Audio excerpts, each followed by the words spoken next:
El Tribunal de Justicia Administrativa del Estado de Guanajuato, a través del Instituto de la Justicia Administrativa, les da la más cordial bienvenida al cierre del ciclo virtual de conferencias internacionales.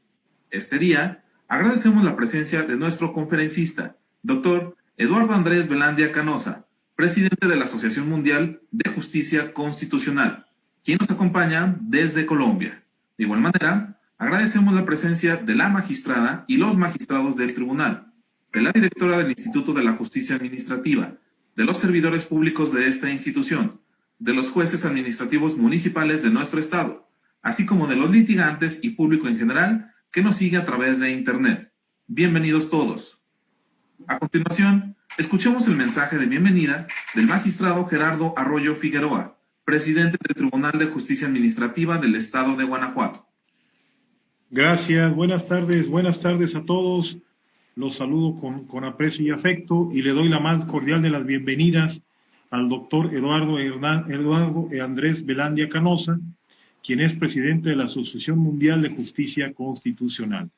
El doctor que nos honra hoy con su presencia virtual desde la hermana República de Colombia, le damos un agradecimiento especial por su tiempo, por su esfuerzo en contribuir con nosotros a la transmisión del conocimiento, la difusión y promoción de la justicia constitucional y administrativa. El día de hoy estamos concluyendo nuestro ciclo de conferencias virtuales internacionales que organiza el Tribunal de Justicia Administrativa del Estado de Guanajuato a través del Instituto de Justicia Administrativa. Y lo hacemos de una manera relevante, de una manera trascendente, con la presencia del doctor Eduardo Andrés, que estamos ciertos y convencidos su ponencia será altamente exitosa y fructífera. Agradecemos a todos ustedes el favor de su atención en este ciclo de conferencias que ha resultado sumamente exitoso y damos un cierre hoy en todo lo alto. Agradecemos mucho la presencia de todos ustedes en nuestras redes sociales, en nuestro canal de YouTube, y el Tribunal de Justicia Administrativa sigue a la vanguardia, pionero como siempre en materia tecnológica, en materia de administración e impartición de justicia en línea y desde luego también en el tema de la capacitación a distancia. Muchas gracias a todos ustedes y sean bienvenidos a esta ponencia. Se hace de su conocimiento que al final de la conferencia tendremos un espacio de preguntas y respuestas, por lo cual podrán formular las mismas en el apartado de comentarios de la transmisión. Ahora, demos paso al inicio de la última conferencia del ciclo virtual de conferencias institucionales, denominada La Constitución como norma jurídica y el Poder Judicial, a cargo del doctor Eduardo Andrés Velandia Canosa, de quien me permitiré leer una síntesis curricular. Dentro de su formación profesional, es magíster en Derecho Procesal por la Universidad Libre, especialista en Justicia Constitucional de la Universidad de Pisa, Italia, especialista en Derecho Procesal de la Universidad Libre, Seccional Bogotá, abogado de la Universidad Libre, Seccional Bogotá. Es docente internacional en países como Italia, en la Universidad de Bolonia, profesor del Máster en Justicia Constitucional y Derechos Humanos desde enero de 2018. Además, en la Universidad de Pisa, especialización en Justicia Constitucional desde el año 2013. En España, en la Universidad de Salamanca, en el doctorado Estudios Interdisciplinario de Género y Políticas de Igualdad, actividad formativa de doctorado desde el 2014. En Argentina, en la Universidad de Buenos Aires, especialización en Derecho Constitucional para la Integración Judicial desde el año 2013. Y además, en la Universidad Nacional de Lomas de Zamora, maestría en Derecho Procesal Constitucional en los años 2013 y 2014. En Bolivia, en la Universidad Mayor de San Andrés, maestría en Derecho Constitucional y Procesal Constitucional desde el año 2016. En Ecuador, en la Universidad de Especialidades del Espíritu Santo, maestría en Derecho Constitucional del año 2012 al año 2014. Y en México, en la Universidad Nacional Autónoma de México, en donde es profesor honorífico del Laboratorio de Enseñanza Práctica a partir del año 2012. Es docente también en Colombia, en la Universidad Libre, pregrado y licenciatura desde el 1 de septiembre de 2000 a la fecha. Especializaciones en Derecho Procesal y Derecho Constitucional desde el año 2008. Maestrías en Derecho Procesal, además su coordinador, Constitucional y Administrativo. Maestrías en otras universidades como La Sabana, Santo Tomás de Medellín, Gran Colombia, Sur Colombiana y Simón Bolívar. Pertenece también a las asociaciones Mundial de Justicia Constitucional, Asociación Colombiana de Justicia Constitucional, Argentina, Brasileña, Panameña y Paraguaya de Derecho Procesal Constitucional, Argentina de Derecho Constitucional y Argentina de Justicia Constitucional, además del Instituto Colombiano de Derecho Procesal. De igual manera, es tratadista en Derecho Procesal Constitucional a nivel nacional e internacional. Actualmente, es director del Departamento de Derecho Procesal del Instituto de Posgrados de la Universidad Libre, sede principal, y presidente de la Asociación Mundial de Justicia Constitucional. Eduardo Andrés Velandia Canosa, bienvenido. Muy buenas tardes para todos. Muchas gracias, doctor Mauro, por esa generosa presentación.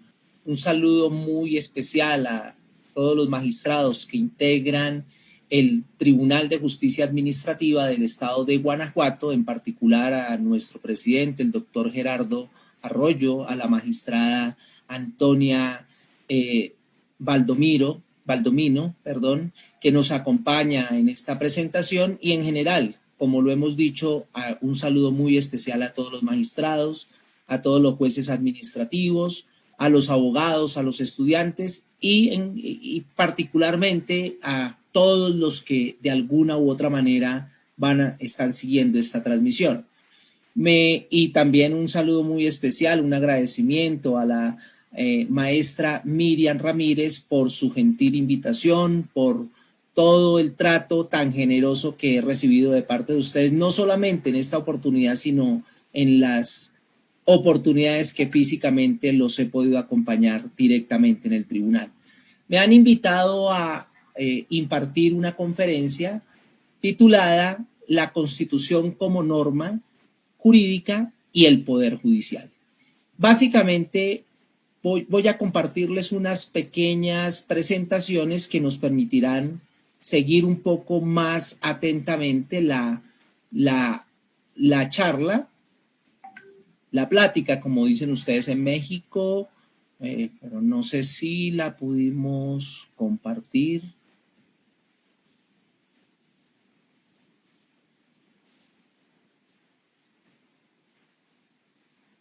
Perfecto, ya creo que se está viendo, ¿no?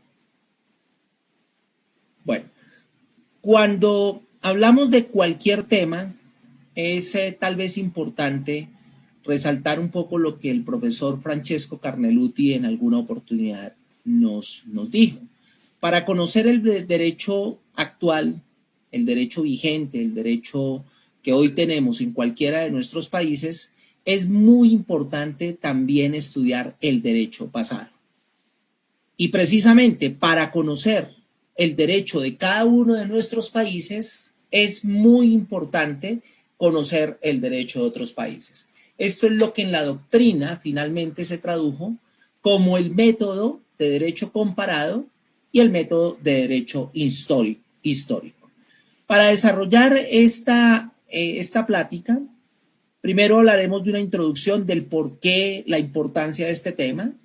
Luego nos centraremos en los paradigmas del Estado de Derecho para poder entender cómo hemos llegado al sistema que tenemos y finalmente daremos unas pequeñas conclusiones. ¿Por qué hemos llegado a este punto de tener que hablar de la Constitución como norma jurídica? Como todos sabemos, tenemos tres sistemas relacionados en la justicia constitucional. Los tres sistemas son los siguientes. Primero, el sistema donde se tienen tribunales o cortes constitucionales especializadas. El segundo es en aquel sistema en el cual se tienen salas especializadas o salas constitucionales dentro de las Cortes Supremas o los Tribunales Supremos de Justicia o la Suprema Corte, tal como ocurre en México, ocurre en los Estados Unidos, ocurre en Brasil, ocurre en Argentina. Países donde la Suprema Corte ha asumido funciones de carácter constitucional. Entre estos tres sistemas que hemos mencionado, se ha venido presentando una característica fundamental, y es que los jueces vienen creando derecho. Esta creación del derecho, de crear fuentes formales del derecho a través de las decisiones judiciales por parte de estas cortes o tribunales supremos, que también vamos más adelante a ver cómo en los diferentes niveles también se va a traducir, es el resultado de la aplicación directa de la Constitución.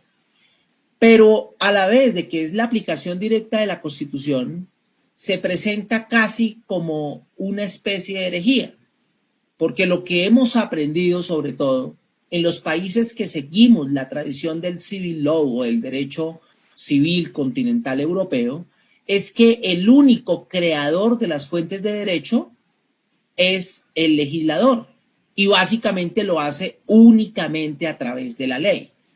Pues escuchar que tal vez jueces estén creando derecho suena, como lo dije hace un momento, suena a una herejía, suena a algo que está por fuera de la institucionalidad. Y precisamente lo que pretendemos con esta conferencia es mostrar que no es una herejía, que en el paradigma del Estado constitucional de derecho, la Constitución, al convertirse en una norma jurídica, exige por parte de los jueces un activismo o una actividad superior a la que se tenía en los modelos legislativos, en los modelos donde únicamente se aplicaba la ley, y ese activismo que deben tener los jueces muchas veces deriva es de la indeterminación que se encuentra en las normas constitucionales. Dicho eso, explicaremos la segunda parte para hacer el recorrido a través de los diferentes paradigmas que son básicamente los que nos permiten entender por qué se vino dando este cambio en el mundo jurídico, y un cambio que no ha sido únicamente tal vez en México o en Colombia, sino ha sido un cambio que ha correspondido, como se dice, a un paradigma que se da en Europa, que se da en Latinoamérica, que se viene presentando en África y en los países de Europa del Este, que después de la caída del muro de Berlín entraron en una dinámica similar a la nuestra. El Estado absolutista, que es el primer paradigma que hemos mencionado, es aquel paradigma que se caracteriza por una concentración del poder. Una concentración del poder en el rey, en el monarca, en el emperador, en el príncipe, en fin, en cualquiera de aquellas figuras que se identificaban como poder absoluto. Hoy podría incluso decirse que en un neoabsolutismo, en algunos países pueden estar apareciendo una especie de dictaduras donde se quieren apoderar de alguna manera del poder, donde lo que uno empieza a mirar es como un reflejo de ese absolutismo clásico. ¿Cuándo empezó este absolutismo? Empieza cuando el señor Felipe II decide cambiar su denominación de rey de los francos por la denominación de rey de Francia.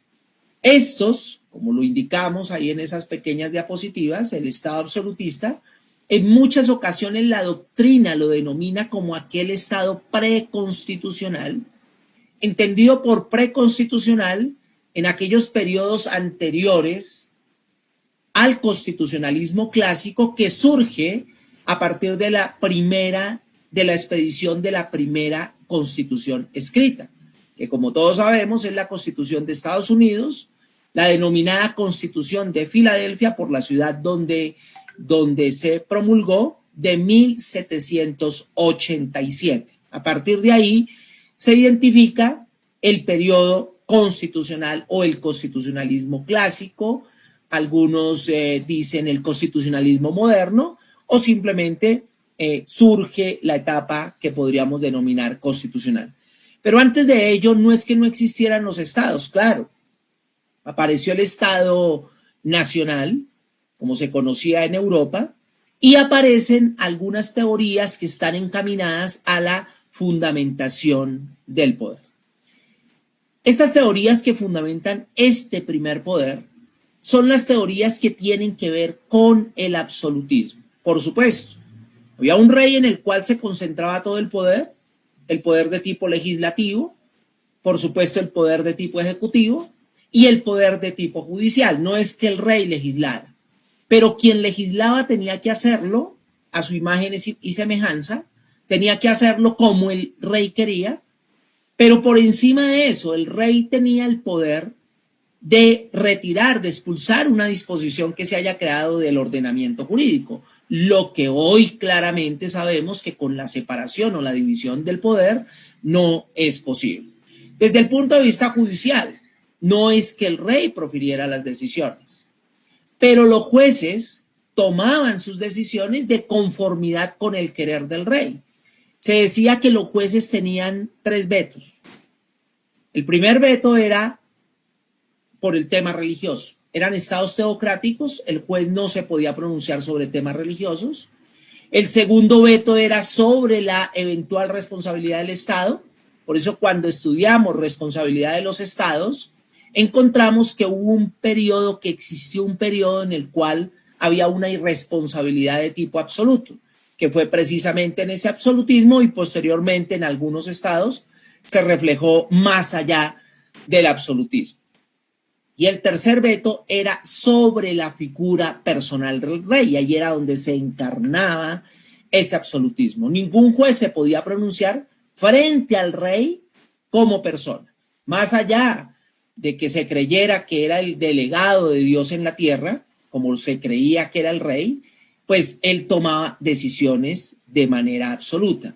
Hay un caso que se cita frecuentemente para explicar el poder del absolutismo y es el caso de Damiens en Francia, aquel ciudadano que quiso o que le causó alguna herida al rey Luis XV, si mi memoria no me falla, le causa una pequeña herida y por esta herida le inician un juicio, como es natural, como sería apenas lógico, pero en este juicio de una vez se profiere una sentencia en la que es condenado a muerte y a muerte por descuartizamiento.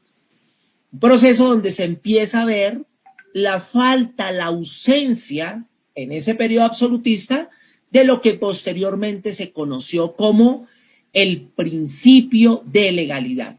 Dijo César Beccaria, nullum crimen, nulla pena sine lege. Nulo es el crimen, nula es la pena si no existe la ley. Pero también desde el punto de vista procesal podríamos decir lo mismo. ¿Cuándo se viola el debido proceso? Cuando no se respetan los pasos, cuando no se respetan los actos, cuando no se respeta esa secuencia lógica que debe tener un proceso.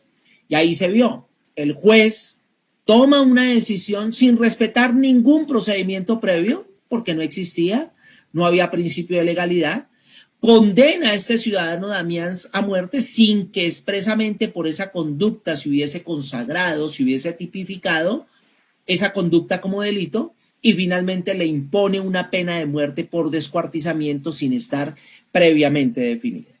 Estas teorías fueron defendidas, como lo mostramos ahí, entre otros por Maquiavelo, por Bodin, por Thomas Hobbes, entre otros autores. Este Estado absolutista, por supuesto, también recibe ataques y esos ataques son los que nos llevan, nos van conduciendo de a poco hacia ese nuevo paradigma, hacia ese nuevo modelo de Estado, mejor llamarlo paradigma, ese nuevo paradigma que es el paradigma del Estado legislativo. Pero ¿cómo se llega al Estado legislativo? Hay 3 ataques que me gusta mucho citarlos con estos 3 autores, son muchos más, pero estos 3 autores nos marcan ataques desde puntos diferentes. Montesquieu, con el espíritu de las leyes, ataca el corazón del absolutismo porque lo ataca políticamente. ¿Cómo se ataca la concentración del poder? ¿Cómo destruir la concentración del poder? La concentración del poder se destruye estableciendo la teoría de la separación del poder. Por eso aparece a partir de la Revolución Francesa, que es donde termina, donde se supera esa etapa absolutista, aparece esa primer división tripartita del poder, que es la que en principio todos los estados siguen: ejecutivo, legislativo y judicial. Eso es lo que hace Montesquieu. No es el primero, porque recordemos, John Locke John Locke, también hizo previamente estos ataques. Pero el libro de Montesquieu es fundamental porque es uno de los libros que ideológicamente permite romper ese absolutismo. Las fechas muchas veces no dicen tanto, pero noten ustedes que este libro es de 1748 y finalmente la Revolución Francesa se da en 1789. ¿Esto qué nos dice? Que en el derecho hay que tener paciencia, hay que esperar, todo no se resuelve de un día para otro, sino tenemos que poco a poco ir asimilando esas nuevas teorías, y es lo que está pasando hoy, más adelante lo veremos, con el neoconstitucionalismo o simplemente con las teorías del Estado constitucional. Rousseau también con el contrato social ataca ese absolutismo, pero desde un ángulo diferente. Rousseau ataca desde los aspectos sociológicos y ahí es figura emblemática su famoso contrato social. Y Beccaria, César Beccaria, ataca el absolutismo desde lo judicial, con aquella magnífica obra que empezó llamándose El Tratado de los Delitos y de las Penas y que hoy conocemos en todas partes como simplemente aquel librito, aquella pequeña monografía que se llama De los Delitos y de las Penas. Con eso llegamos a la Revolución Francesa. Y la Revolución Francesa, tal vez lo más interesante, lo más bello que produce y lo que más llama la atención es la expedición de la Declaración de los Derechos del Hombre y del Ciudadano. Es como el primer antecedente hacia lo que hoy conocemos como los derechos humanos. Pero además, esta Declaración de los Derechos del Hombre y del Ciudadano adquirió una connotación, una especie de connotación de tratado internacional.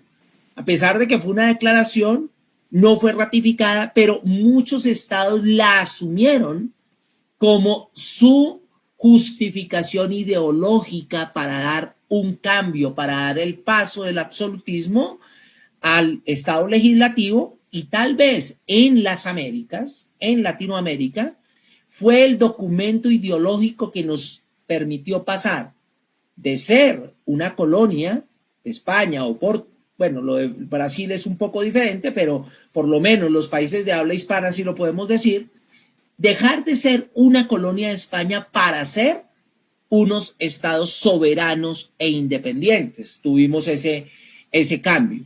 Hubo algunos juristas de la época, como por ejemplo don Antonio Nariño en Colombia, que por atreverse simplemente a realizar una traducción de esta hermosa declaración, fue detenido, fue puesto en prisión durante más de 20 años. Fue una cosa absurda, terrible. Su único delito era haber traducido, y claro, esta traducción lo llevaba a convertirse en un perfecto revolucionario independentista. Esta declaración tan hermosa, en su artículo 16, muy prematuramente, nos da los contenidos que debe tener una constitución. ¿Y por qué es tan importante? Porque si eso lo vemos hoy en día, sigue siendo coherente y sigue siendo lógico y por supuesto aplicable. ¿Qué debe hoy tener una constitución? Una constitución debe ser organicista y tiene que tener separación de poderes. Pero en una constitución también tenemos que tener derechos y también tenemos que tener garantías. Ahí se habló de garantía de los derechos. Esto trajo al comienzo muchos problemas, porque quien entiende garantía de los derechos como una sola frase, entiende que estamos hablando de lo mismo. Quienes la entienden de manera separada, dan o perfectamente conocerán que una cosa son los derechos, que los ubicaríamos más como en el campo sustantivo, y otras son las garantías, que las ubicamos más en el campo del derecho procesal. El derecho procesal es la garantía de la eficacia del derecho sustancial. Eso se plasmó para una constitución. Pero la sorpresa que apareció es que, siendo declaración francesa, las constituciones francesas no acogieron plenamente esta declaración, o la acogieron dando una determinada interpretación, pero una interpretación precisamente derivada de lo que pasaba en el Estado absolutista. ¿Qué establecieron ellos? Que su constitución, la de 1791, 1793, las primeras repúblicas y aún hasta las últimas, tratan de enfocar la constitución como una carta política. ¿Qué quiere decir que sea una carta política? Una carta política es precisamente una constitución que organiza el Estado, separa los poderes. Eso es fundamental. Una carta política establece cuál es la forma de Estado, establece cuál es la forma de gobierno. Pero una carta política en lo que tiene que ver con derechos y garantías solamente permite la consagración de proyectos de tipo político. Esos proyectos de tipo político son los anhelos que tiene una sociedad determinada. En lo que queremos es nuestro norte, es nuestra brújula, pero solamente se convertirán en derecho en el momento que el poder creado por esa misma constitución para legislar lo determine. Es decir, solamente se convierten esos derechos y garantías previstos en la Constitución, se convierten en norma jurídica a partir de la consagración de los mismos en la ley. Este sistema de una carta política y por lo que sucedió en ese absolutismo, lo que busca es tener una seguridad jurídica. ¿Qué es lo que pretende? Que no se vuelvan a repetir casos como el de Damiens, que el juez no se convierta en un legislador y por eso vino ese famoso tabú de que el juez pueda ser un legislador. Claro, si lo entendemos desde el absolutismo, por eso es que lo resaltamos y le dedicamos unos momentos. Si no entendemos el absolutismo, no entendemos por qué esa fijación frente a la ley. Y la fijación frente a la ley es precisamente ¿para qué? Para dar seguridad jurídica como valor supremo de ese tipo de estados. ¿A través de qué? De la validez. ¿Qué es lo que eso quiere decir en la práctica? Lo que significa es que la única fuente de derecho que podemos encontrar en este tipo de estados es la ley. No hay más. Entonces, si la única fuente que tenemos es la ley, la Constitución termina convirtiéndose, como lo dice la doctrina, en lo que el legislador diga que es, porque finalmente los jueces no tendrán la posibilidad de aplicar la Constitución, sino su único objetivo, su única función, su única competencia es la aplicación de la ley. Por eso, lo que podríamos decir es que desde el Estado legislativo, el poder legislativo es el que debe monopolizar las fuentes del derecho. Significa ello, como lo dijimos hace un momento, la única fuente del derecho que pueda aparecer es la ley. Preguntamos entonces, ¿un juez puede aplicar en ese tipo de estado la Constitución? Y la respuesta es no, porque el juez, siendo boca de la ley, lo único que puede aplicar es la ley. Es la ley. Ahora, ¿podrá darle a la ley la interpretación desde el punto de vista constitucional? Sí, pero lo que no puede hacer es, por ejemplo, aplicar la Constitución dejando de aplicar la ley, lo que claramente hoy en los estados constitucionales sí se puede hacer. Esta es una de las razones que llevó a Francia a crear esta nueva técnica legislativa muy importante en el mundo, que es la famosa técnica de la codificación. 1804 aparece el primer código, que es el Código Civil de Napoleón, el código redactado por Ripet y Domat, que es un código tan bien hecho. Hoy podremos tener algunas observaciones frente a ese código, pero es tan bien hecho que sigue siendo hoy el código aplicable en Francia, sigue siendo el código aplicable en muchísimos países. En Latinoamérica muchos países aplican este código, el Código Civil, con algunas modificaciones en su traducción. Colombia, Chile, Ecuador, Venezuela, para citar solamente algunos, siguen aplicando el Código Civil de Napoleón. Pero, ¿qué fue lo que los llevó a crear una nueva técnica legislativa que implica que todas las disposiciones sobre una materia estén en un solo cuerpo normativo? Pero sobre todo los códigos traen un factor democrático muy importante en la legislación, y es el del nomen juris. Los códigos tienen nombre. Y cuando se tiene nombre es más fácil ubicar la ley, es más fácil ubicar la fuente del derecho porque el nombre nos lleva precisamente hacia esa legislación. ¿Me explico? Si uno tiene un problema en derecho civil, pues la solución la busca en el Código Civil. Si tenemos un problema en derecho penal, pues la solución la buscamos en derecho penal. Y así sucesivamente. En el caso colombiano, tenemos el Código Procesal Administrativo y de lo Contencioso Administrativo. ¿Esto qué significa? Que si tenemos un problema de carácter administrativo, pues la solución la buscamos allá. No importa si sabemos el número o no lo sabemos. Pero precisamente con el procesal constitucional en Colombia no tenemos código, como en México no hay código, solo lo tienen Perú y Bolivia. Pero al no tenerse un código, no quiere decir que no haya legislación. Sí hay legislación, pero la legislación está encabezada por números que identifican leyes que reglamentan, para el caso colombiano, las acciones constitucionales. Y cuando uno va a ver, no es tan fácil encontrar legislación por números que encontrarla a través de su nomen juris.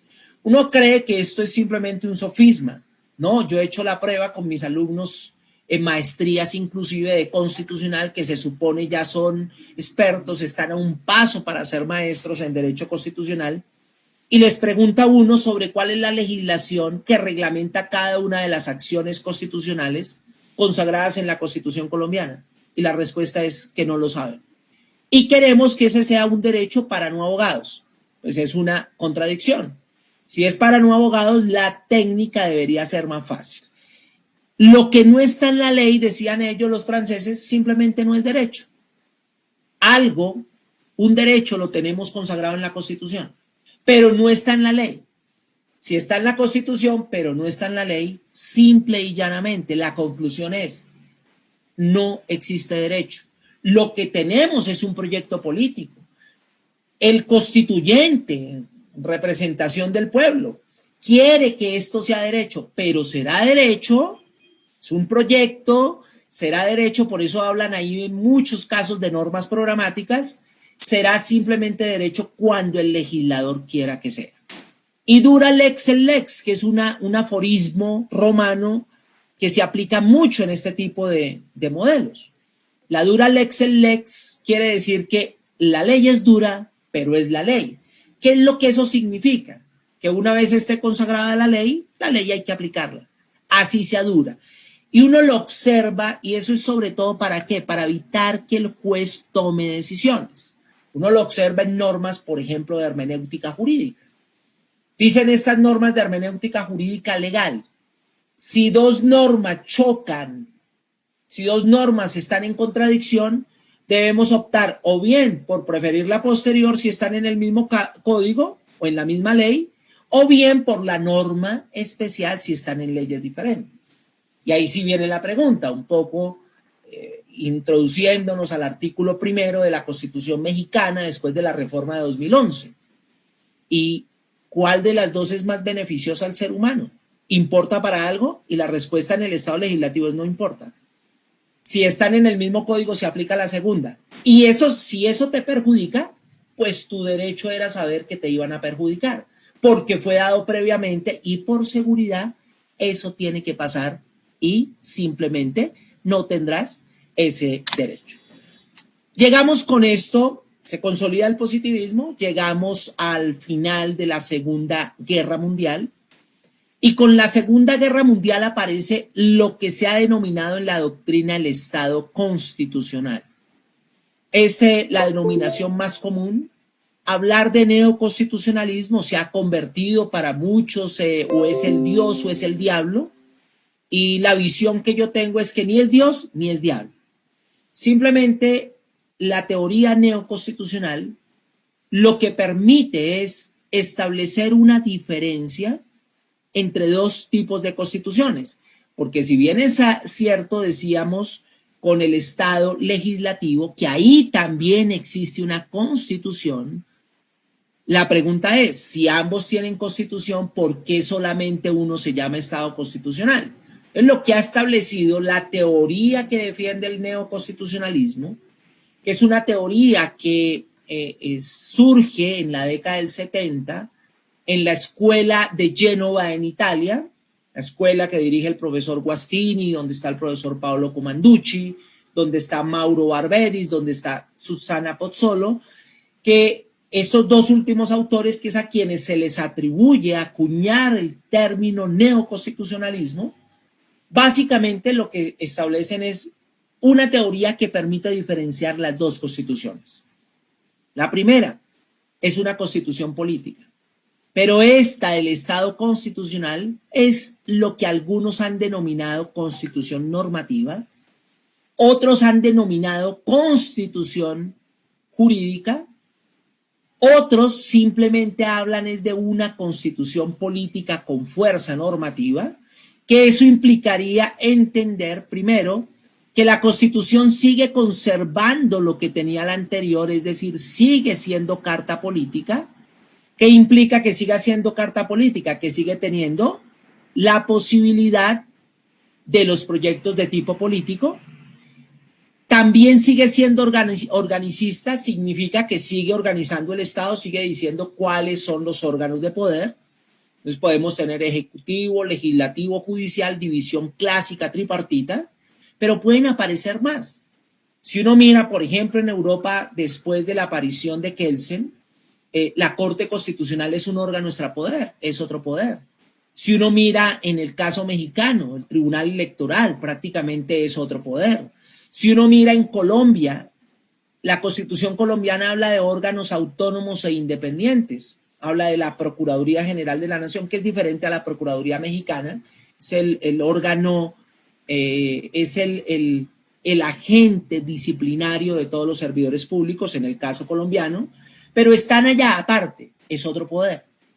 Acá en Colombia decimos el poder de las IAS, porque está Procuraduría y Contraloría. Posiblemente la Fiscalía también debería estar ahí, y hoy en tiempos de pandemia los hemos visto a los tres unidos. Pero básicamente esta nueva Constitución tiene dos características adicionales. Primera, es una Constitución sustantiva, porque, y esta característica de sustantiva es muy importante, porque significa que los derechos que están en la Constitución se pueden aplicar ahora de manera directa. El ejemplo claro es el artículo primero de la Constitución mexicana después de la reforma de 2011. Se pueden aplicar directamente. Y ahorita vamos a ver en su comprensión desde el bloque de constitucionalidad. Se pueden aplicar. Antes, en el Estado legislativo, para aplicarlos, imperativamente se requería, se necesitaba que el legislador lo reglamentara. Y cuarto, aparece la parte procesal. La parte procesal. ¿Qué significa la parte procesal? Yo no puedo concebir que una Constitución tenga derechos si no tengo garantías para poderlo aplicar, si no tengo instrumentos. Tiene que tener la parte procesal. Lo único es que tal vez la doctrina del derecho constitucional, que es muy apática al procesal, la doctrina del derecho constitucional no quiere identificar, no lo identifica, que la Constitución, aparte de sus sectores tradicionales, que está la parte dogmática, la parte orgánica también tiene una parte procesal. Que esa parte procesal es la encargada de garantizar la eficacia de la Constitución. Y no lo quiere entender porque posiblemente está dispersa dentro de la Constitución. Esto teóricamente, doctores, si seguimos el discurso que venimos implementando, diríamos que empezó a partir de la Constitución italiana de 1947, que entró en vigencia el 1 de enero del 48.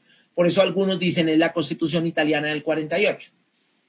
Pero en Latinoamérica tuvimos varios hechos que permitían entender que Latinoamérica ingresó en esta dimensión antes. Y para ello, desde el punto de vista subjetivo, podemos citar a México con el amparo. El amparo aparece, le voy a hablar a mexicanos que saben mucho más que yo, pero deben comprender que nos están escuchando en todo el continente. El amparo aparece con la Constitución yucateca o de Yucatán de 1841, si mi memoria no me falla, ahorita me pueden corregir, que se ratifica después en la primer constitución, en la Constitución Nacional, si no estoy mal, de 1857, y después se deja definitivamente, se consagra definitivamente en la Constitución Mexicana de 1917, esta gran constitución social, que es tal vez la primer constitución social que aparece en el mundo. ¿Qué nos muestra México? Que la constitución sí se puede ir aplicando a pesar de no ser clara la reglamentación por el legislador. Y este es un antecedente que debemos decir porque tal vez nos puede mostrar que el gran aporte que Latinoamérica le ha dado al mundo ha sido en el derecho procesal constitucional. Son muchos en constitucional. Colombia, por ejemplo, tuvo la primer constitución escrita en 1810. Por eso en Colombia, cuando se celebró el famoso bicentenario de la Constitución de Cádiz, en Colombia eso no se celebró, porque la Constitución de Cádiz nunca se aplicó en Colombia. Colombia ya había entrado en una era de independencia con constituciones provinciales, sí, lo llamamos patria boba, pero nunca se aplicó la Constitución española de Cádiz en Colombia, porque ya se tenían constituciones en varios de nuestros estados, en esa época se llamaban estados, en varios de nuestros estados, hoy son departamentos, porque cambió la organización política, pero ya se aplicaba la Constitución. México también, miren, con el amparo empieza a aplicar la protección de los derechos consagrados en la Constitución. Y Colombia también, con el acto legislativo número 3 del 31 de octubre de 1910, crea un modelo jurisdiccional, constitucional, dual o paralelo. Dual y paralelo, mejor es la palabra ahí, dual y paralelo, porque se consagraron dos modelos a la par desde 1910. Colombia consagró el modelo difuso y el modelo concentrado al tiempo. Pero noten la importancia de lo que hizo Colombia. Lo hizo 10 años antes de que Kelsen apareciera. Normalmente cuando uno explica un modelo dual, dice es fácil, toma difuso y toma concentrado. Pero cuando Colombia lo hizo, la única visión que existía era la visión del modelo difuso. Pero Colombia lo amplía en dos sentidos. Primero, lo consagra en su Constitución. En 1910, el modelo difuso queda consagrado en la Constitución colombiana.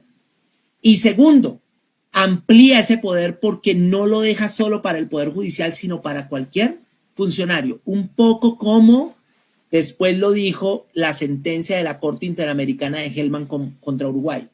El poder difuso, dice, para el sistema interamericano no es solo de los jueces, es de todos los funcionarios del Estado. Pues Colombia eso lo dijo con respecto a la Constitución desde 1910 y además dijo cualquier funcionario puede inaplicar la Constitución cuando vea que es, inaplicar la ley, cuando vea que es contraria a la Constitución. Por eso lo que podemos decir es que Latinoamérica tiene grandes avances con respecto a eso. Lo único es que tal vez en Europa fue más organizado y por eso seguimos ese discurso, pero vamos haciendo las anotaciones correspondientes. Este modelo neoconstitucional inicia entonces con estas dos constituciones. Ahora, esto un poco, si lo comparamos con la Constitución de Estados Unidos de 1787, ya en Estados Unidos se habían consagrado varios de estos elementos. La prueba está en Marbury versus Madison, del 24 de febrero de 1803, donde ya los jueces norteamericanos aplicaban directamente la Constitución. Pero siguiendo este recorrido, absolutismo, Estado legislativo y neoconstitucionalismo, debemos seguir el discurso a partir de la Constitución alemana y la Constitución italiana del 47, Italia y Alemania del 49.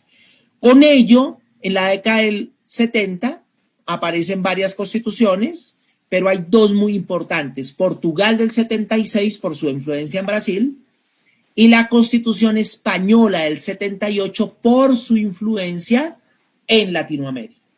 Y precisamente estas ideas empiezan a aterrizar en Colombia con algunos antecedentes. Ya decíamos México, estábamos diciendo Colombia, puede uno citar inclusive la Constitución cubana de comienzos de 1902, si mi memoria no me falla, donde ya tenía algunos antecedentes. Lo que pasa es que como cambia el régimen, esa Constitución prácticamente desaparece. Pero llegamos a Latinoamérica y aparece Brasil en el 88, que es la gran constitución que abre la puerta a lo que podríamos llamar el neoconstitucionalismo. Empieza con habla hispana Colombia, con un nuevo tipo de constitución que permite identificar claramente su aplicación directa. Y con una Corte Constitucional que, como lo dice, por ejemplo, el profesor Miguel Carbonell en la traducción a esta gran obra de cultura jurídica de Luigi Ferrajoli, él dice, Colombia es el país donde uno puede ver en plena vigencia el neoconstitucionalismo. ¿Por qué? Porque la Corte Constitucional se atrevió en varios fallos a aplicar la Constitución. Claro, cuando se atreve a aplicar, ejemplo, derechos sociales, que era un tabú, cuando empieza a aplicar normas, derechos sociales, se aplicaron políticas públicas, era lo que iba a decirles, políticas públicas, se crea aquella famosa teoría del estado de cosas inconstitucional, que lo que hace es reflejar el estado permanente de violación a la Constitución. Van logrando que lo que uno ve en la Constitución se empieza a ver aplicable. Aquí en Colombia eso ha sido también de mucho debate. Los clásicos afirman que la Corte saltó la brecha, que la Corte está asumiendo poderes que no le corresponden, pero simplemente la Corte Constitucional, en sus mejores providencias, lo que ha intentado es lograr esa conexión entre ese papel llamado Constitución y la realidad, para que no termine convirtiéndose en lo que Ferdinando Lasalle en algún momento definió a la Constitución como una mera hoja de papel. Hay que lograr que la Constitución sea real. Y aparecen más constituciones, Paraguay en el 92, Perú en el 93, la reforma argentina del 94, Chile entra en esa dimensión en el 2005, un poco a propósito del fallo de Olmedo Bustos contra Chile, ese pudo influir muchísimo, más conocido como la última tentación de Cristo. Venezuela, una muy buena constitución en el 99, que hoy lamentamos la decisión que se quiera cambiar sin saber por qué se quiere cambiar. Ecuador en el 2008, una constitución ecológica muy interesante. Bolivia con una constitución que reconoce plenamente nuestros orígenes desde la Pachamama, la Madre Tierra, y ese multiculturalismo que tenemos con nuestras diferentes razas indígenas, los mestizos, todo lo que tenemos, pero por primera vez reconocido de una manera impresionante. Bolivia también reconociendo por primera vez un tema tabú, un tema difícil, un tema polémico, y es la posibilidad de que su Tribunal Constitucional, que es plurinacional, sea elegido directamente por el pueblo. Eso es novedoso en el mundo. Podrá tener sus críticas, pero es un modelo que es más coherente con lo que dice la Constitución, y lo que hay es que perfeccionarlo. Por ejemplo, ese modelo boliviano rompe. En Bolivia uno no puede hablar del famoso argumento contramayoritario. Que el argumento contramayoritario, ¿qué es lo que nos enseña? Que por qué unos pocos toman la decisión, una decisión cuando no fueron elegidos directamente por el pueblo, cuando no representan al pueblo. Pues en Bolivia los magistrados de su Tribunal Constitucional representan al pueblo. Esas son esencias de aplicación directa de la Constitución, de neoconstitucionalismo, y no solamente por los jueces, sino miren, la propia Constitución fue más coherente. Si el poder público emana del pueblo, si el pueblo puede hacer la Constitución, pues el pueblo también puede elegir a los magistrados que integren ese Tribunal Constitucional. Es para mirarlo, una recomendación mirarlo, hay que perfeccionarlo, hay que hacer de ese modelo algo que sea más coherente, o es un modelo más coherente precisamente con los mandatos constitucionales. Y tenemos ya hace muy poco en Dominicana, República Dominicana, una reforma en 2010 muy interesante, y tenemos para México la reforma constitucional de 2011, denominada también como la reforma de los derechos humanos, que es muy importante. También es importante establecer que cuando va surgiendo paralelamente el Estado neoconstitucional o el Estado constitucional, aparecieron unas tendencias supranacionales que, como dicen algunos autores, pudieron haber acabado lo que hoy conocemos como Estado constitucional o no haberle dado nacimiento. Lo que pasa es que era un enfrentamiento ideológico muy interesante. Por un lado, Italia y Alemania defendiendo la necesidad de un Estado que siga dependiendo de la Constitución, pero por otro lado, la comunidad internacional tratando de implementar otro modelo donde el derecho fuese supranacional, donde existiera como una especie de constitucionalismo mundial. Finalmente, los dos logran integrarse, pero ahí podemos citar estos casos: la Conferencia de San Francisco del 45, que crea las Naciones Unidas; la Conferencia de Londres de 1945, que crea lo que hoy conocemos como delitos de lesa humanidad y tribunales militares internacionales, donde está Nuremberg y Tokio, para citar a dos de los más importantes. La creación de la Carta de la OEA, la Organización de Estados Americanos, que se da en Bogotá en 1948, también tendencias supranacionales, para evitar que aquello, sobre todo, que se vio en Alemania, no volviese a ocurrir en el mundo. Y aparece la Declaración Universal de los Derechos Humanos. Tal vez el mejor documento que hemos creado como raza humana. Un documento que todos los que somos de la raza humana debemos conocer, debemos leer. Es la ideología, es la parte dogmática de lo que sería, si se puede llamar de pronto, el constitucionalismo mundial. Es algo que ha recepcionado, y noten ustedes que esta declaración es la que influye notablemente, en la creación de la Constitución alemana de 1930, y que hoy sigue siendo nuestro faro. Sigue siendo esa luz que nosotros seguimos. Sigue siendo aquello que todos los estados debemos perseguir, y por eso es muy coherente la reforma mexicana de 2011 frente a esta consagración de la Declaración Universal de los Derechos Humanos. Los árabes en aquella época estaban en la misma dimensión. También eran seguidores de los derechos humanos. También querían que se creara. Lamentablemente, el mundo árabe cambia con el reconocimiento, sabemos todos, el conflicto que se da en el Medio Oriente entre Israel y Palestina, básicamente, ese gran conflicto que logró que se reconociera a Israel como Estado, pero a Palestina no. Entonces eso ha generado una guerra permanente que se ha mezclado con la religión. Estamos ahí los judíos, musulmanes, un poco los cristianos, los católicos. Ha generado esa contienda por aquella famosa guerra por la tierra prometida, que la vemos desde el Antiguo Testamento, que siempre en la Semana Santa nos presentan las películas. Viene desde tiempos inmemoriales ese conflicto. Y eso ha hecho que los árabes hayan entrado más bien en una dimensión posterior de una especie de guerra contra Occidente. Y pues ya sabemos, ha aterrizado en el Estado Islámico, claro, grupos terroristas por fuera de la ley, algunos apoyados por los estados, pero ellos se transformaron y perdieron la visión sobre los derechos humanos.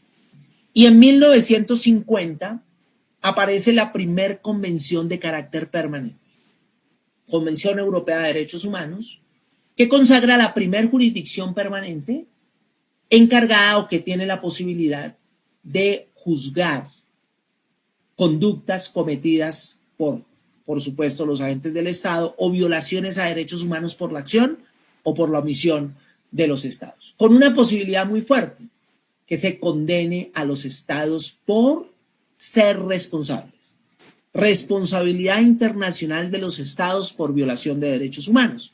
Aparece ahí y es muy importante, es porque es nuestro verdadero antecedente de lo que conocemos como Sistema Interamericano de Derechos Humanos.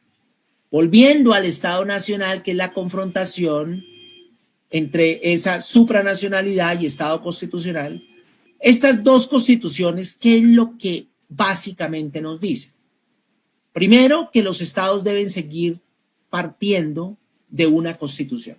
La constitución debe seguir siendo ese documento fundante del Estado. Aparece la teoría de los derechos fundamentales.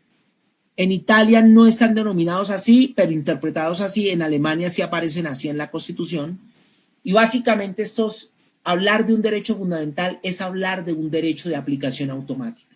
Y eso cambia el modelo anterior, porque en el modelo anterior solamente se aplicaban los derechos si habían sido previamente reglamentados por el legislador. Acá no, se empiezan a aplicar directamente. Y aparece la justicia constitucional, y un poco siguiendo los pasos latinoamericanos, aparece el derecho procesal constitucional, que como todos sabemos en Europa no es muy reconocido.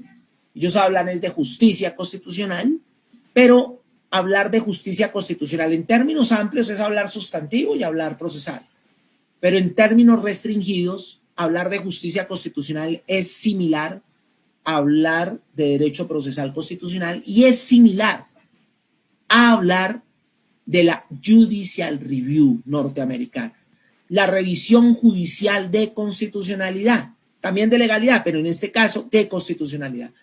Judicial Review, derecho procesal constitucional, justicia constitucional, son tres nombres dados exactamente al mismo fenómeno.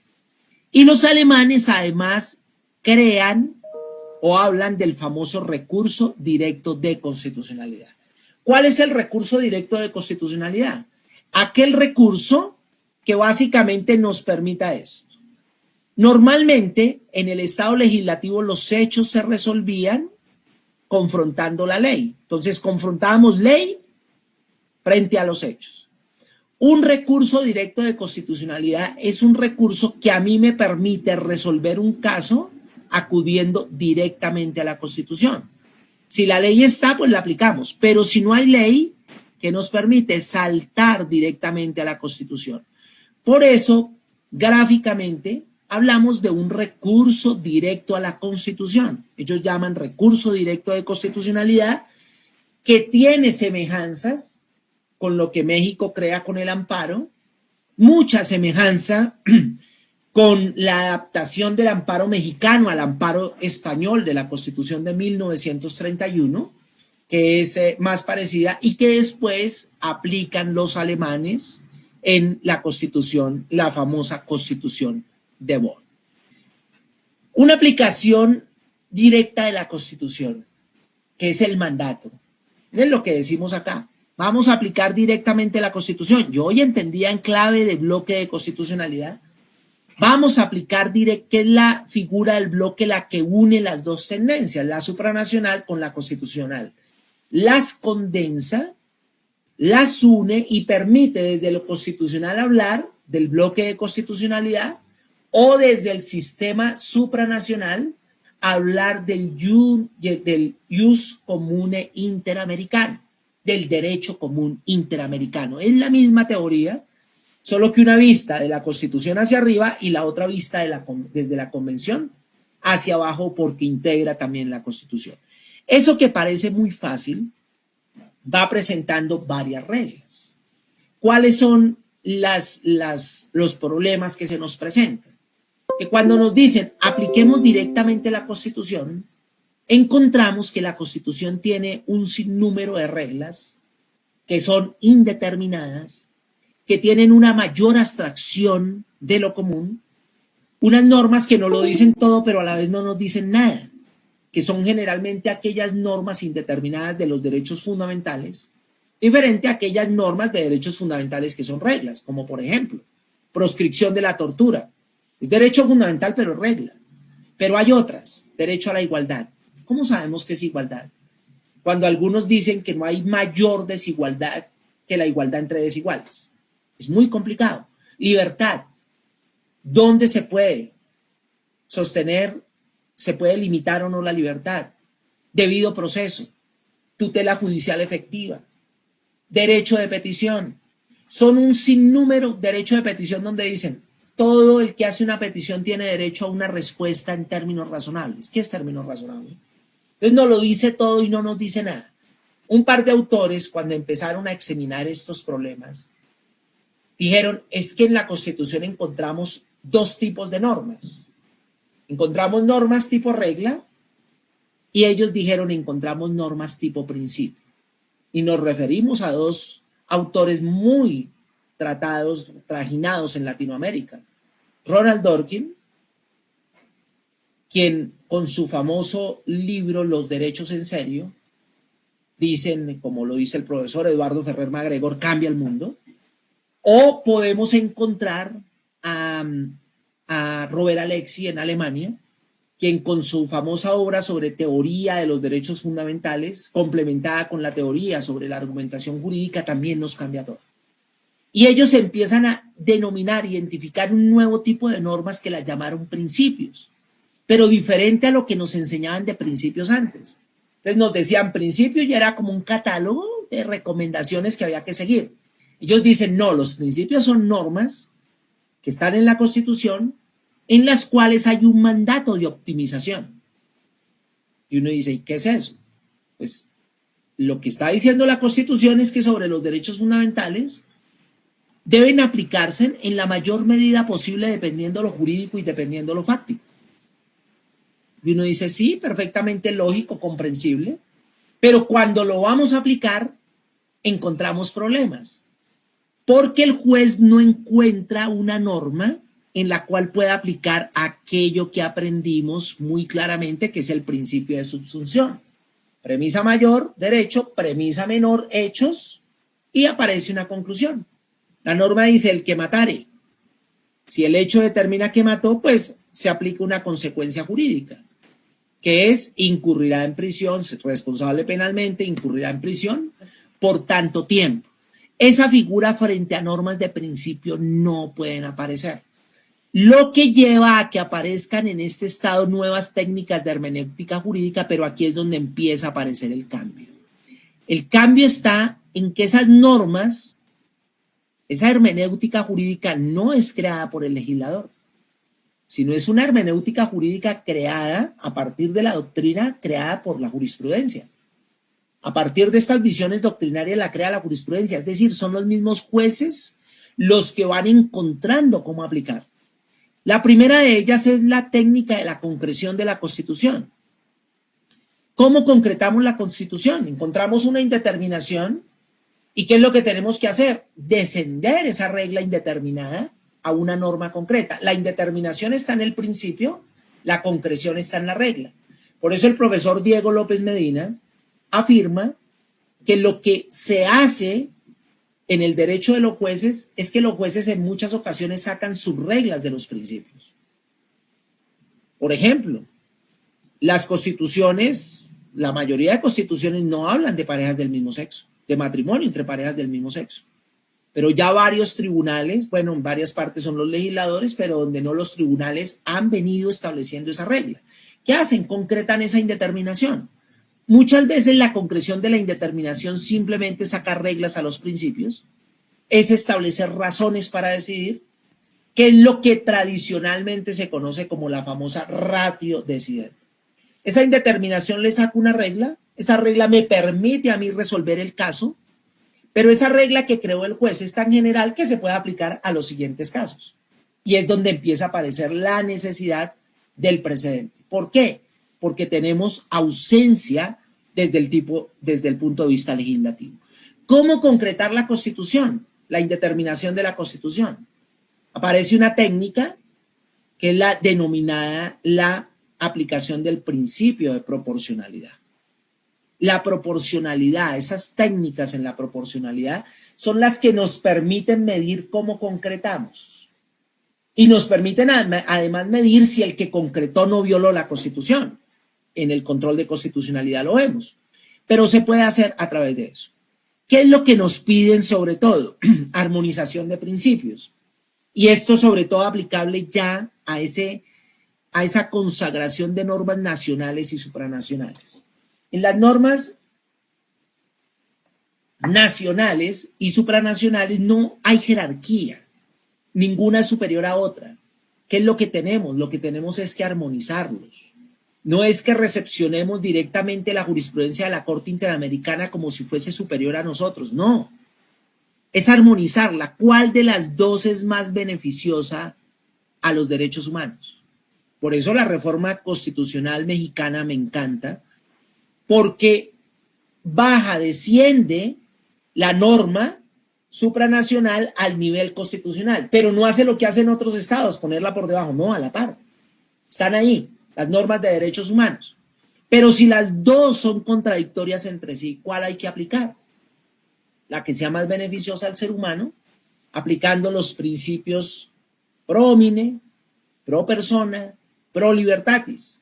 Claro, no se desconoce la presunción de constitucionalidad del ordenamiento jurídico, pero como estamos en un escenario de discusión en el cual no hay ley, porque si hay ley la dimensión es otra, es ver el control de constitucionalidad, sino es simplemente la aplicación directa de estas normas, lo pueden hacer. Entonces, ¿qué es lo que primero debemos tratar de ver? Cuando la concretamos, lo primero que debemos tratar es de que los principios se armonicen. No tienen siempre por qué chocar. Aparece la aplicación diferenciada de derechos, que como lo dice el profesor Néstor Pedro Sagüez, la aplicación diferenciada de derechos no es más que la modulación de derechos. Y lo estamos viendo sobre todo ahorita en estos tiempos de COVID-19. En los tiempos del coronavirus, los derechos se están aplicando diferenciadamente. ¿Por qué se está restringiendo a un cierto sector de la población? Con la misma constitución, en el mismo tiempo, con la misma pandemia. Pero los países que han adoptado confinamientos permanentes, los confinamientos más severos, por ejemplo, han dicho, el sector médico sí puede salir. Ese es un ejemplo de aplicación diferenciada de derechos. Que con la misma constitución podamos decir, tales conductas son constitucionales, pero tales inconstitucionales. Se ha dado, por ejemplo, en España con la famosa tauromaquia en Colombia. Decir que, por ejemplo, las corridas de toros son constitucionales en una ciudad e inconstitucionales en otra. ¿Debido a qué? A la mezcla de derechos. Aquí, por ejemplo, se ha dicho, hablar de Manizales, Cali, Bogotá, Medellín, Cartagena, son ciudades con un origen taurino como Ciudad de México, y donde prácticamente pareciera que fuera parte de la cultura. Sin embargo, el constitucionalismo va limitando, va hablando de los animales como seres sintientes, van diciendo ya, promoviendo que las corridas de toros sean corridas sin que el animal se maltrate, sin que haya sangre. Puede darse, porque puede ser que hasta el toro necesite eso, pero tal vez lo sangriento es lo que a veces no gusta, pero parece aparejado ese famoso derecho cultural de la tauromaquia. Entonces, es como un paso previo a la ponderación de derechos, pero a la par podemos estar dando los dos. Y hay muchos otros ejemplos que se pueden dar, pero es una modulación finalmente de los derechos. Y la ponderación, que es la última técnica, que es cuando ya vamos a aplicar derechos de la Constitución y los dos chocan. Hay gente que no le gusta hablar de ponderación, hablemos de balanceo, lo que sea.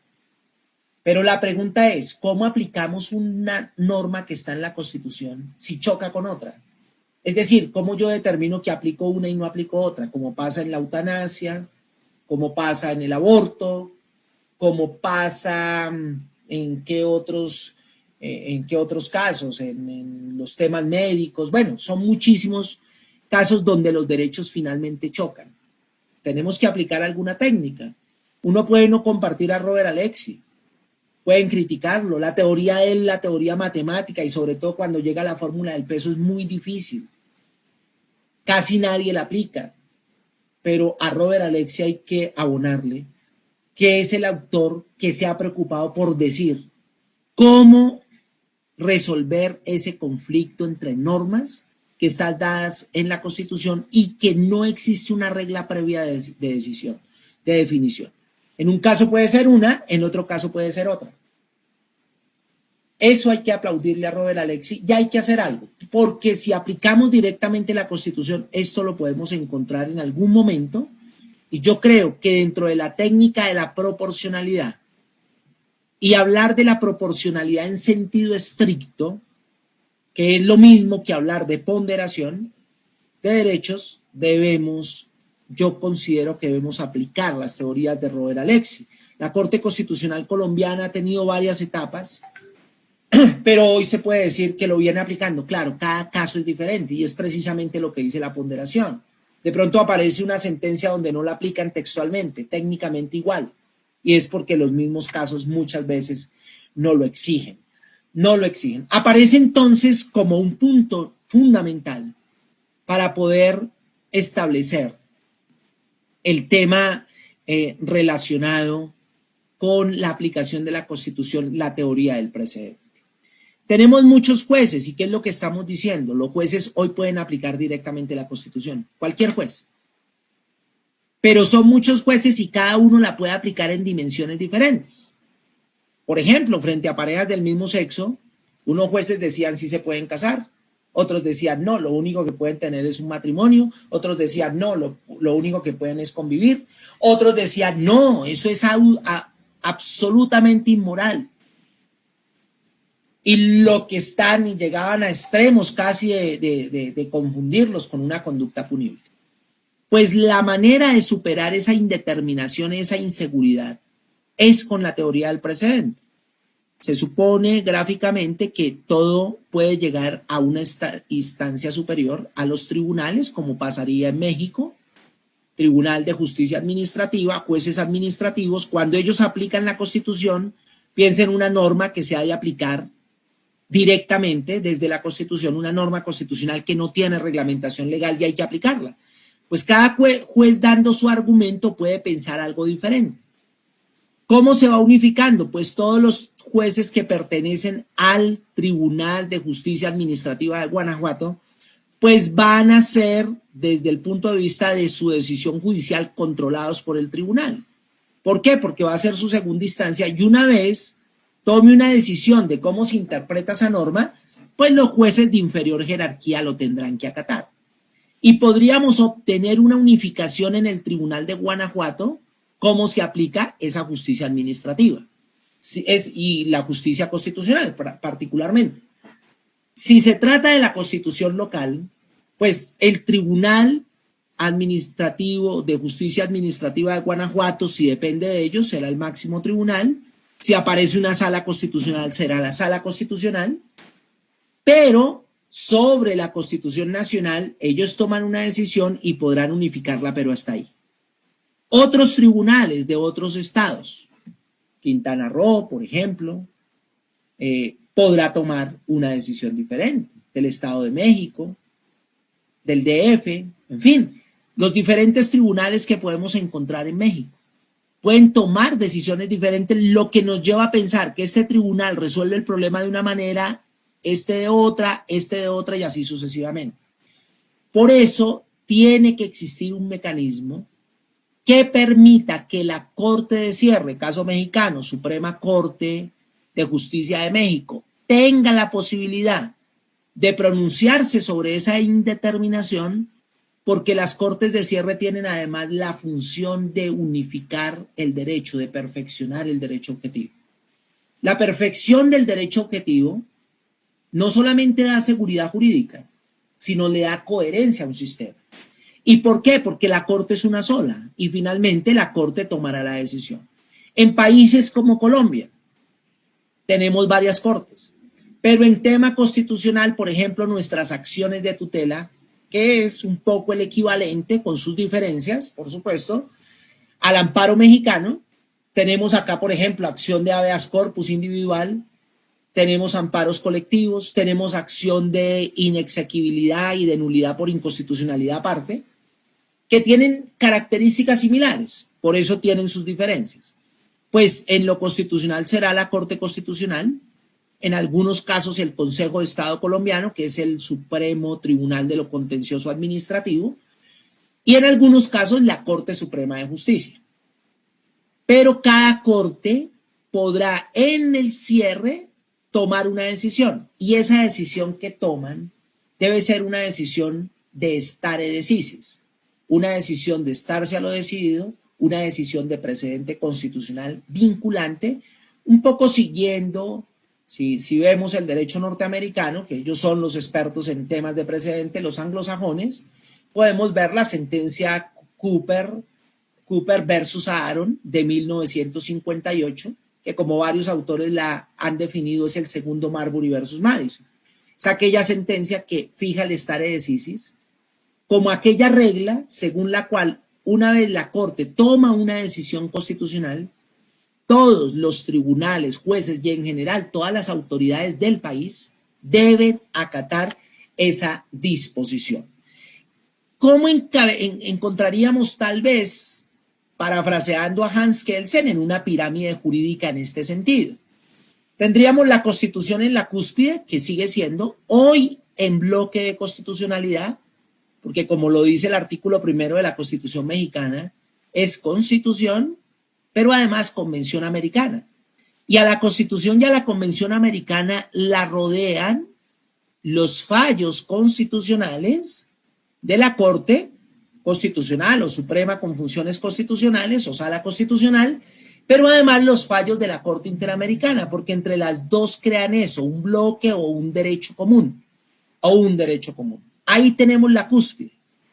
Pero en el segundo nivel, miren, tenemos ley, y la ley la encontramos en sentido formal, que es la ley que expide el Poder Legislativo.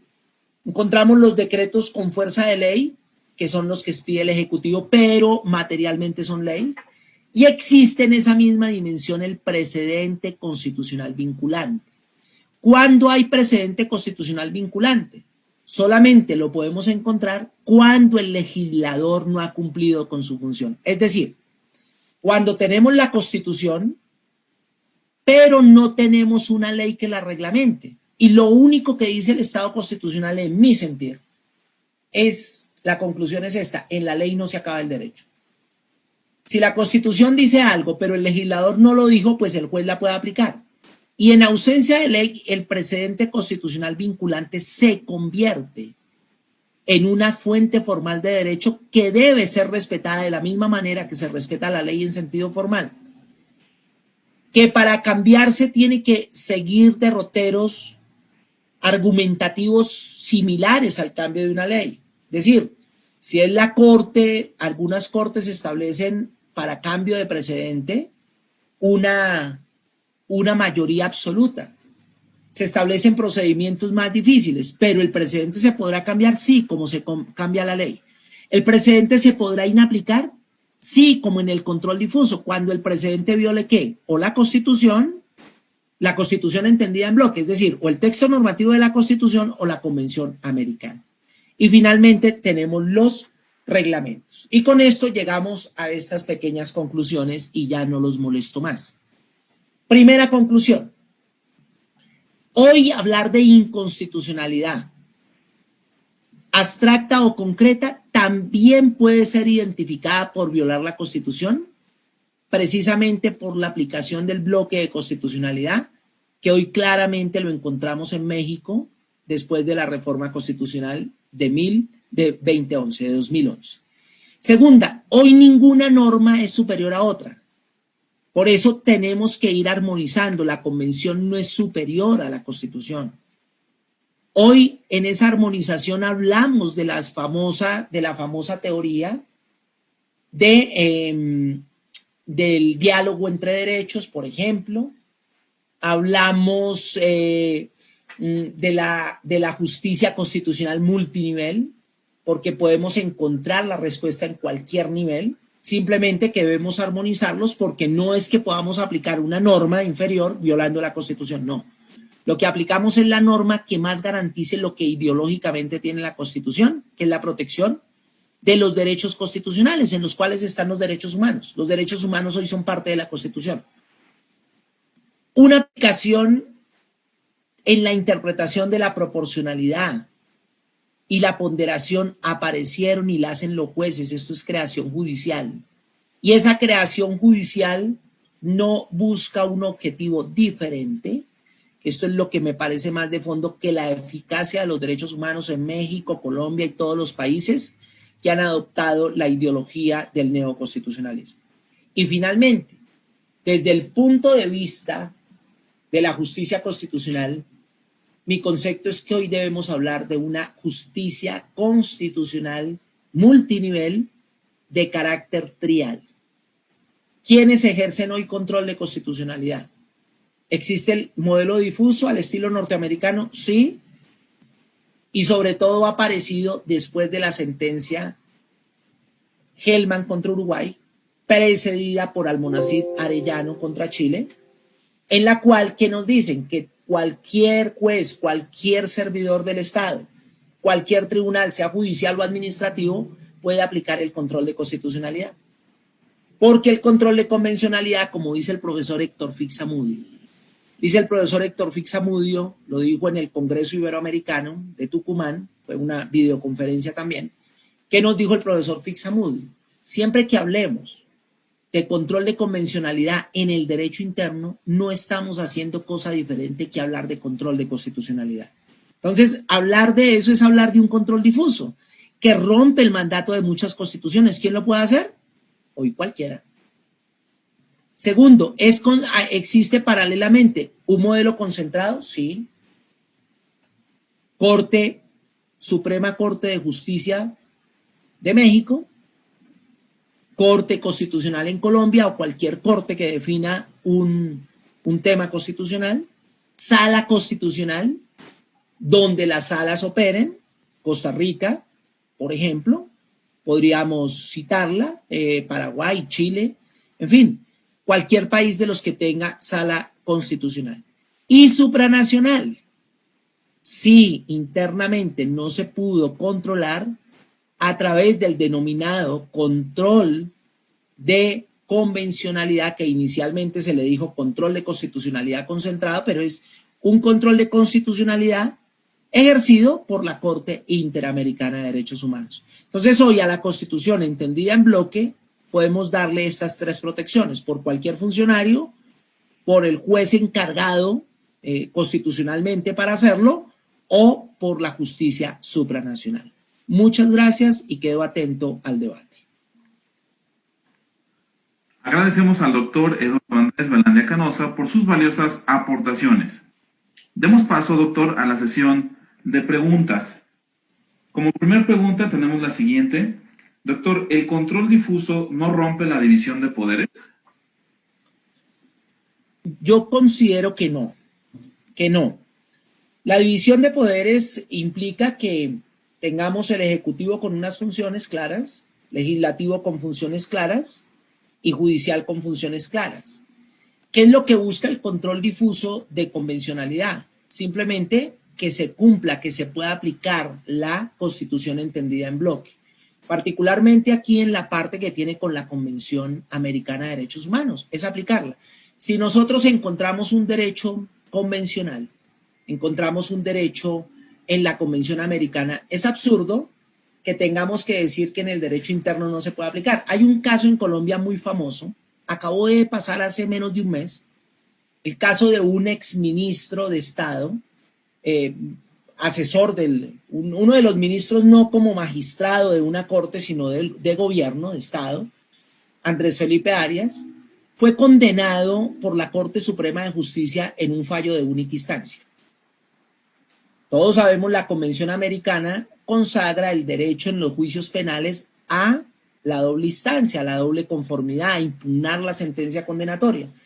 Y en Colombia no se le quería dar, simplemente con el argumento que el legislador nunca había hecho nada. O sea, miramos el código y el código no tiene esa posibilidad. Entonces la pregunta es, si tenemos Constitución entendida en bloque, Constitución convencionalizada, que hace parte de la Convención, y ahí hay un derecho y no se le aplica ese derecho por ausencia de legislación, hay que hacerlo, porque es que el legislador, como lo decía tal vez el federalista, el legislador también tiene que cumplir los mandatos constitucionales. Y en ausencia de ese cumplimiento o en virtud de su negligencia, el Poder Judicial debe operar, como lo dice el profesor Néstor Pedro Sagüez, como un legislador precario o un legislador suplente. Esa es mi visión. Gracias, doctor. Como siguiente pregunta, ¿los juzgadores están preparados para el control difuso? Pues como todo en los comienzos, ¿no? Al principio nadie está preparado, pero en la medida que discutamos el tema en la medida que no lo veamos como un tabú. Es decir, como dicen coloquialmente, que le metamos el diente, pues inicialmente no estaremos preparados, pero vamos a estarlo. Estas discusiones jurídicas son las que nos permiten ir, claro, cada uno tendrá su visión, muchos podrán no estar de acuerdo, pero en la medida que vayamos discutiendo y que no nos neguemos al debate, vamos a encontrar mejores soluciones. Es un derecho en construcción y en eso estamos de acuerdo. Muchos jueces no están preparados, también estamos de acuerdo. Entonces, ¿qué hay que hacer si no están preparados? Pues prepararlos, y por eso al Tribunal de Justicia Administrativa de Guanajuato hay que aplaudirle esta misión de convertirse en un capacitador de los jueces. Muchas gracias, doctor. Como siguiente pregunta, ¿los principios que mencionó pueden ser considerados como leyes relativas a políticas públicas?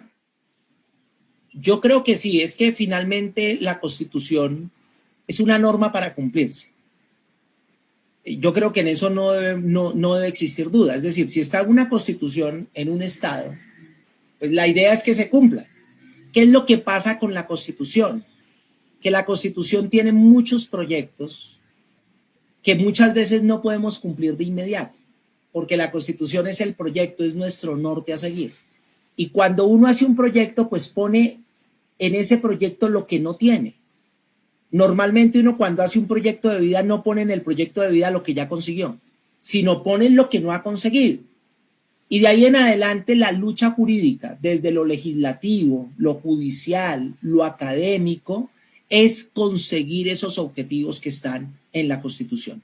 Y sobre el tema de derechos sociales, la mejor eficacia de los derechos sociales son las políticas públicas. Pero ¿qué hacemos con poderes ejecutivos negligentes e inoperantes frente a las políticas públicas? ¿Los jueces deben tener alguna misión ahí? Y yo lo que creo es que sí. Y lo mismo que dijimos en la respuesta anterior.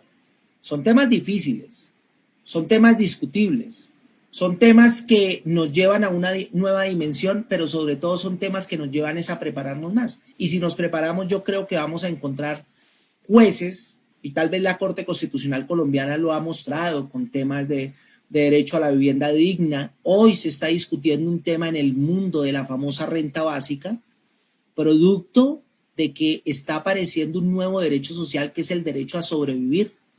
O sea, ya no es ni siquiera el derecho a vivir, no es el derecho a la vida, es un derecho diferente. La gente tiene derecho a vivir, pero se está muriendo de hambre.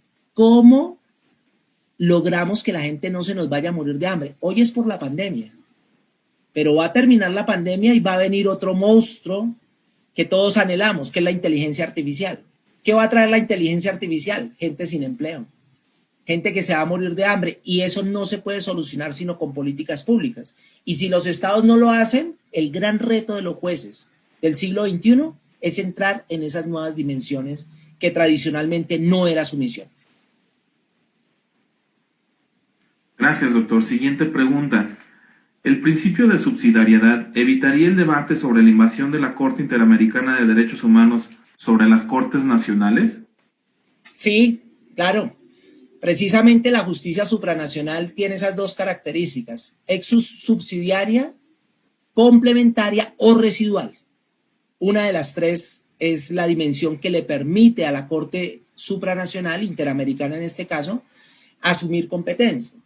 Por eso, mientras los tribunales, mientras las autoridades nacionales no se pronuncien, la Corte no puede adquirir competencia, excepto en las famosas medidas cautelares de la Comisión Interamericana o las medidas provisionales de la Corte Interamericana, donde, pues como son medidas cautelares, pues tienen que intervenir previamente a que se agoten los recursos de jurisdicción interna.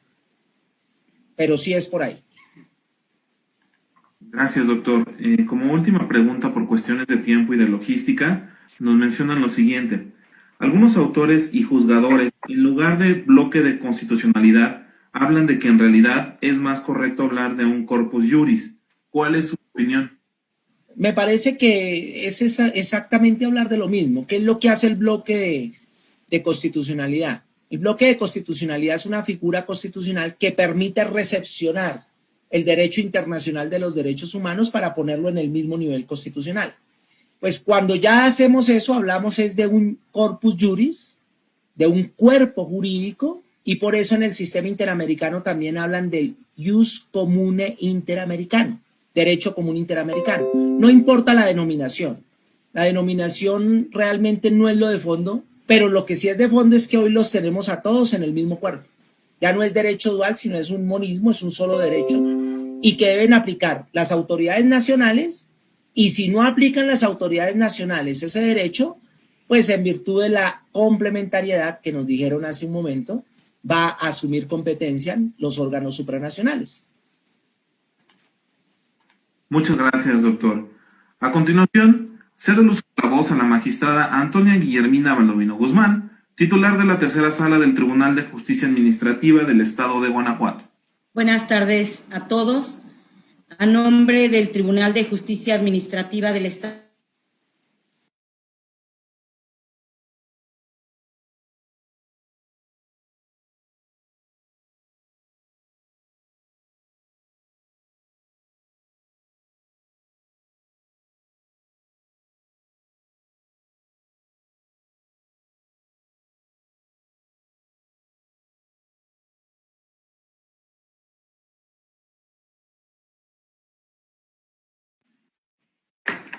Bien, presentamos algunos problemas técnicos con la magistrada. Mientras esperamos recuperar su señal, demos paso al mensaje de la maestra Miriam Ramírez Sevilla, directora del Instituto de la Justicia Administrativa del Tribunal.